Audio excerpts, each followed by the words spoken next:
Rollo, we need to talk. When you bark at the door when the postman knocks, it makes me feel really stressed. And I just wonder if we can figure something out. Can you tell me, how do you feel about the postman when he knocks? As much as my dog's enormously loud barking at the door rattles me, it's not the important, tricky conversations that I'm thinking about at the moment. And really, with the important protests that are happening at the moment as a result of the terrible murder of George Floyd and Breonna Taylor and Ahmaud Arbery and countless other Black people, it's really important for all of us to be thinking about what we can do to engage in the work of anti-racism and social justice. And certainly, as someone who walks through the world in a white body, I know that I can never understand the extent of the pain and struggle of experiencing racism every day and within the systems around us. But I also know that because I don't experience it, it's all the more important for me to be a part of talking about how we can be fairer and kinder as a society and as individuals. And I've struggled a lot in thinking about what I can do and thinking at an everyday level and thinking about my work as a speech and language therapist. I'm often thinking about communication and what we can do to be better communicators. And I help young children and encourage young children to be brave in doing things that feel tricky and maybe uncomfortable for them, in having conversations and reaching outside of their comfort zone.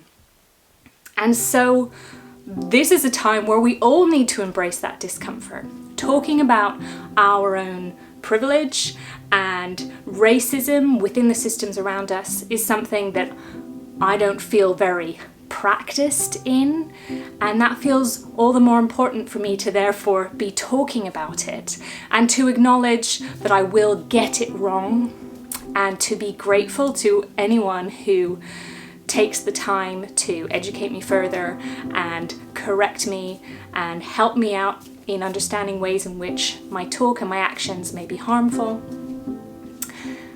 And I'm not an expert on how we can be better allies, how we can do more work to make our systems fairer, but I'm doing my personal work to better understand the whole situation and what I can do, and thinking again about what contribution I can make now in a very small way. It's thinking about those conversation skills. And so today I wanted to share with you a few of the things that I'm bearing in mind to help me to dig into what can potentially be uncomfortable conversations with the people around me, my friends, family, colleagues, and to be much more actively talking about race and privilege as part of that. And these are things that apply to all sorts of tricky conversations that we might have, not just about these very important issues that it's a lifelong practice we need to be talking about, but any tricky conversation where certainly I personally can ease towards comfort. It's nicer for me, for all of us, to talk about things where we can feel like we all agree, and that people will agree with me, and I'm not going to rock the boat. And I know that that is my privilege to be able to be in that position. And so I want to get more practiced at being uncomfortable at potentially getting it wrong. And so let me share with you a few of the things I'm bearing in mind for those tricky conversations. And if you're committed to also having more of those open discussions about how we can be fairer, how we can be better allies, how we can better understand and talk and engage in the mess of conversations around this, then maybe give this video a thumbs up. Share with me that you're also committed to this important work. First suggestion is to listen more than you speak.